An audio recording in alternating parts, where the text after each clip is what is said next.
তিন ম্যাচে 5 goal assist, সর্বশেষ ম্যাচে তুলে নিলেন তো হ্যাটট্রিকই, যা এখনো করতে পারেনি লামিন ইয়ামাল সহ অনেক খেলোয়াড়। লিওতে এসে সেই ঘূর্ণিঝড়টাই দেখাচ্ছেন এই ব্রাজিলিয়ান, অথচ এই অ্যান্ড্রিককে সুযোগ দিত না রিয়াল মাদ্রিদ। এবার কি আফসোসে পুড়ছে ক্লাবটি? অ্যান্ড্রিকের হ্যাটট্রিক ও তার দুর্দান্ত পারফরমেন্স নিয়ে থাকছে প্রতিবেদন। ধারাভাষ্যকর তো বলে উঠলেন, এই অ্যান্ড্রিককে রিয়াল মাদ্রিদ মৌসুমে মাত্র সুযোগ দিয়েছে 99 মিনিট। দলে কিলিয়ান এমবাপের মতো খেলোয়াড় ছিলেন বটে, কিন্তু অ্যান্ড্রিকের থেকে সেরাটা যে বের করতে পারেনি রিয়াল মাদ্রিদ, আরো একবার সেটার প্রমাণ হলো চোখে আঙ্গুল দিয়ে।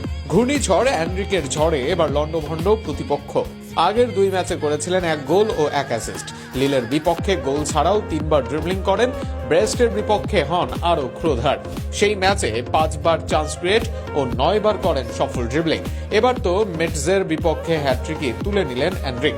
তার হ্যাটট্রিকে বড় জয় নিয়ে মাঠ ছাড়ে তার ক্লাব অলিম্পিক লিও। এদিন দলের হয়ে শুরুর গোল আসে অ্যান্ড্রিকের। দূর থেকে তুলিসোর উদ্দেশ্যে লং বল বাড়ান অলিম্পিক লিওর সেন্টার ব্যাক মাতা। এরপর সেই লং বল রিসিভ করেন তলিসো, যেতে থাকেন বক্সের দিকে, আর সেখানেই দারুণ রান নেন অ্যান্ড্রিকো।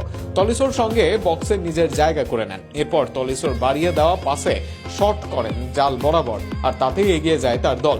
এরপর প্রথমার্ধের অতিরিক্ত সময় নিজেই গোল করলেন লং বল থেকে। অ্যান্ড্রিকের সামনে লং বল বাড়িয়ে দেন টাইলর মর্টন। তার ফার্স্ট বোলিং লং বল দারুণ গতি দিয়ে রিসিভ করেন অ্যান্ড্রিক। এরপর এগিয়ে গিয়ে পরাস্ত করেন মেটজের ড্যানিশ গোলরক্ষক ফিচারকেও, আর তাতে জোড়া গোল আসে তার পা থেকে। 87 মিনিটে এবার হ্যাটট্রিক পূরণ করেন অ্যান্ড্রিক। ডিবক্সে অ্যান্ড্রিককেই ফাউল করে পেনাল্টি দেন মেটজের জর্জি আবুয়াশভিলি। এরপর সেই পেনাল্টি নিতে আসেন অ্যান্ড্রিক। দারুণ এক পেনাল্টিতে করেন হ্যাটট্রিক পূরণ।